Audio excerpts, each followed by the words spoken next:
We're jumping right in. In this video, I'm going to share my science-backed system for what to journal, the specific order to do it in, how to set up your yearly goals and track monthly habits, and most importantly, how to stay consistent with all of it.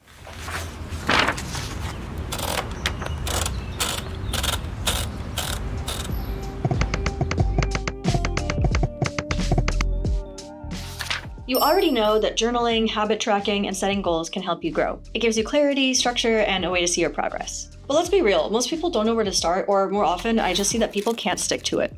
I've been journaling since 2014, so it's been a little over like 10 years now, which is wild to think about. And it's not like I'm magically able to hit every single goal, make every single habit, do this every single day, but I have noticed that when I am journaling every single day, I am much more likely to make all of that happen. So first, what to journal and the order to write it in. Just the act of writing itself activates the prefrontal cortex, the area of your brain that's responsible for regulating emotions, which is why just journaling alone is so helpful for processing emotions. The very first thing is that you're going to start with what you're grateful for. But the thing is, if you only journal when you're upset, that is not so great. Because when you're writing about your emotions, your brain actually relives it again. This is called emotional reconsolidation. So if you only focus on negativity, your journaling just reinforces those things. Science shows that starting with gratitude activates the brain's reward system, primarily the ventromedial prefrontal cortex, which boosts feelings of well-being and happiness. It also strengthens memory consolidation, which makes it easier to focus on and recall positive experiences in the future. Not gonna lie, I used to suck at this part, especially when I was feeling really depressed. But then I slowly realized how much privilege I'm steeped in, like having a functioning cell phone and laptop, living in San Francisco, and having the freedom to choose who I date and marry, which I think women in my lineage have never ever had that freedom before. I'm also gonna preemptively apologize because my handwriting is actually ass despite journaling and writing so much over the years. Gratitude journaling can even lower cortisol levels, which helps you feel less stressed. If gratitude stuff doesn't really speak to you, you can also do affirmations for what you want to be, what you want your life to look like. Also, one thing you're grateful to yourself for. This one is very underrated, but very powerful. My therapist suggested it to me like maybe 5 years ago. Oh my God, it was so hard in the beginning, but now it's become a lot easier and I've noticed I'm a lot less hard on myself, which at the time I was like, oh, being hard on myself is how I'll get stuff done. But turns out when you make yourself feel like shit, when things are already shit, it makes it shittier. Who'd have thunk? Next, you're gonna write out your feelings. And here's where you take a moment to just identify your emotions. For feelings, I really suggest trying to keep this part really focused, like just writing down the emotions that you're experiencing without venting or rambling yet. This helps you kind of clearly identify what's going on before diving deeper. Your feelings are the foundation for the next steps, understanding what you need and what you can adjust. To keep it structured, I suggest splitting this into 3 columns. So you'll have your feelings over here, what you're like feeling in terms of like lonely, nervous, excited, exhausted, that kind of thing. And then it'll be need. What does that feeling tell you that you really need? And lastly, your adjustments, like what can you adjust to match that need? For example, I'm jumping a little ahead here, but if you're feeling lonely, you'd write that you're feeling lonely and that you need connection. You might not need connection, you might need something else, but this is just an example.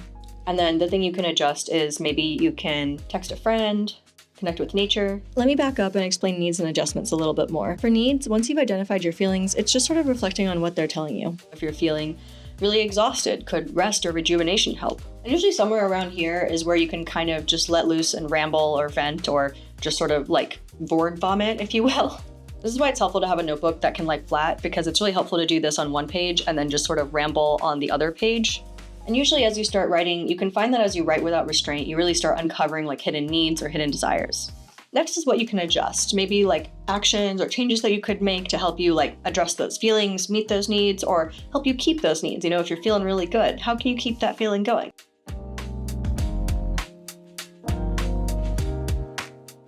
How could I have forgotten that most important of things? Gotta set the ambiance for this video.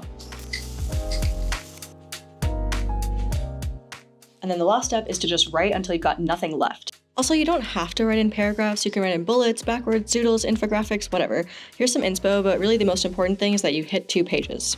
It's totally fine if all you're writing is, I literally don't know what to write right now, but at least I'm writing. Some things to write about include getting deeper into some mental or emotional topic that you're thinking about, or perhaps what's coming up for you in the day.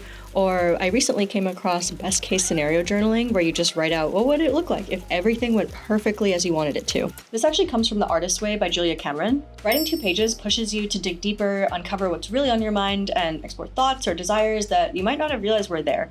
There's no space there, Momo. If you want to hang out down there, I guess that's okay. These little symbols here are just sort of my way of organizing. And something about having this box means that you can check it off. You can experiment, adapt, make it your own. This is a guide, not a rule book. What matters most is that you're showing up for yourself and thinking about what you want your life to look like. And ultimately, the best process is one that works for you. I try to make my journal my own by adding all these like special little bits. My name tag from visiting KQED one time, confetti from the G Idol concert that I went to. It feels like a nice little catalog of my life and all the happy memories I get to have.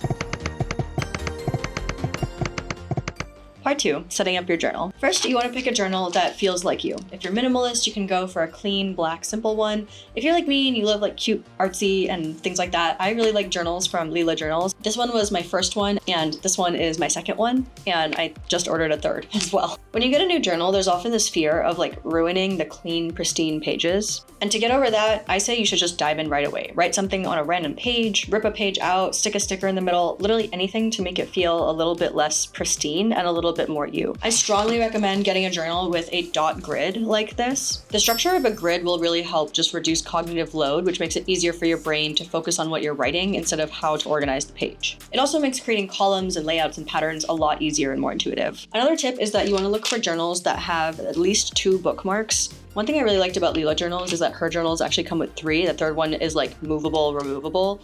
So 2 is like the minimum. 1 is to kind of keep track of where you're journaling regularly, and then this sort of page, like your thoughts day by day. And then the other one is to mark your goals and habit tracking. Having these 2 clear sections helps your brain create associations, which is what makes it easier to stay organized and consistent. The most important thing I want to stress is that if you want to use your journal consistently, you need to turn it into a place that you enjoy coming back to. That might mean using your favorite pen, or it might mean journaling in a cozy spot at a specific time of day. Or it might mean placing your journal somewhere you're going to see it and use it a lot. Or it might mean keeping your journal with you all the time, like I do. I love doing collages and using stickers to make the journal feel more creative and personalized. Incorporating visuals like collages helps engage your brain's visual processing system, which helps you make stronger connections with your journal and your thoughts.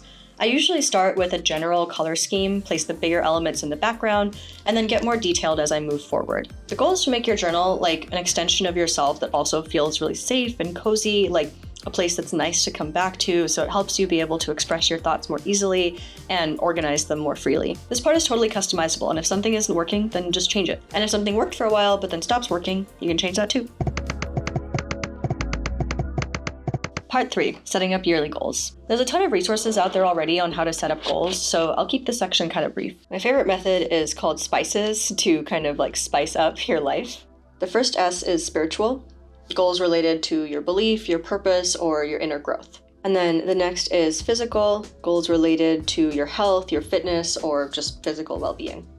Then intellectual, goals that challenge your mind, like reading a specific book, learning about something. Then C is career, goals related to your professional growth or just aspirations in general. It doesn't necessarily need to be your job.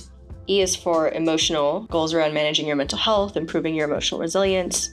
And then last is social, goals around building or maintaining connections with others. Every single year, I try to have at least one goal in every single one. And depending on the year, some of those categories will have more than one goal. Not only does writing clarify your intentions, but it actually activates the neural pathways in your brain that are responsible for focus and commitment, which then makes it so much more likely that you'll follow through. Actually thinking and writing out the goals might take a page or 2, but ultimately I'll narrow it down into a tiny little post-it that's this size. We really want this one to be tiny and movable, or so small that you can just sort of rewrite it on every month page. I'm a little too lazy to rewrite it every time, so I just pick this up and stick it on the next month. And it was here for October, and it was here for September, and it was here for August. The key is to make your yearly goals somewhere that's visible, because when you keep your goals front and center, your brain stays more motivated and a little more primed to recognize when those opportunities arise to meet said goals. So keeping your goals in a place that you check regularly helps close the gap between long-term plans and daily actions you can take to get you there. Next is setting up your monthly/weekly/daily habit tracking. And this is where people can get really artsy and really complex. Seriously, people go all out on this. There'll be color coding, cute fill in the blank sections, and so much more. If you love this kind of detailed tracking, totally go for it. It is so aesthetic and very satisfying. But for me, that spread is too much work and it's impossible for me to keep up with. So I have a minimal spread that covers the entire month. In one single spread, which is 2 pages, I like to be able to see my goals for the month, my monthly habits, my weekly habits, and my daily habits. At the top left, I write out my monthly goals, and on the right, I track my daily, weekly, and monthly habits.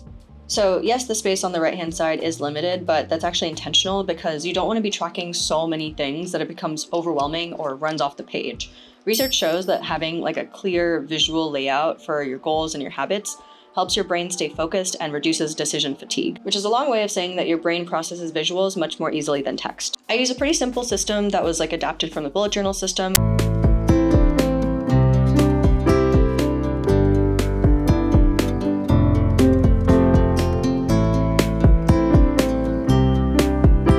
A filled-in circle to mark that I hit a habit, an empty circle to mean that I didn't. This dash just sort of means that I didn't hit it, but there's no reason to write an empty circle because there's some sort of like valid reason I couldn't hit it. Like maybe I stayed up really late and that's why I couldn't meet my goal of like waking up at 7 a.m. I had to add in the dash because I was starting to notice that I was really beating myself up every single time I didn't hit a habit, and that was really starting to wear on me. In general, it's hard for me to not like see a streak because I really want to be perfect, as unrealistic as that is. But if you don't beat yourself up if you miss a habit, science shows that it's actually easier to bounce back. And honestly, I kind of thought that was nonsense until I started doing it and realized, wow, crazy idea. The stuff they say helps actually helps. For these monthly goals, sometimes I will tie it back to my yearly goals just to kind of break down these big goals into like smaller actionable steps. Our brain is more likely to stick to a goal when it's realistic and tied to smaller milestones that give us this little dopamine along the way. So for instance, one of my yearly goals this year was to travel Vietnam. And so one of my monthly goals was to just map out every single place I wanted to go to. It was a lot of places. I think the list had over 100 in total. I ended up visiting like 68 out of those 100 places, which I think is pretty good because I also wanted to give myself space to like pop into random things and check out cool stores that I just happened to find along the way. This monthly habit tracking also creates what psychologists call a feedback loop, which is a way to check in and reflect and adjust your habits based on what's working and what's not. For instance, I found that daily I was really hitting my like eat vitamins every single day habit, so I removed it from my dailies, which is ironic because now that I've removed it from my dailies, I find that I'm not taking them as much as I normally did. So I'm gonna put it back on there again. But the more space you give yourself to tweak and adjust the process, the more likely you are to stick to those goals over time. Ultimately, it's about finding a system that works for you. I think one that is science-backed, aesthetic, and personal works the best. So those are all my notes on journaling: how to set up goals, track habits, and stay consistent with it. If you've stuck around this far, hi, I'm Niba, and thank you so much for watching. Don't forget to like this video if you liked it, and if you didn't like it, you should still like it anyway. I'll be honest, I've been kind of struggling to stick to my like one video every 2 week schedule. I've also just been thinking a lot about content lately and kind of what direction I want to like be growing that in. So yeah, I might have some changes around here soon. But yeah, that's all I have for you guys. I'll see you on the next page. This can even lower cortisol levels, helping you feel. I found this on the web for this can even lower cortisol levels. Check it out. Oh my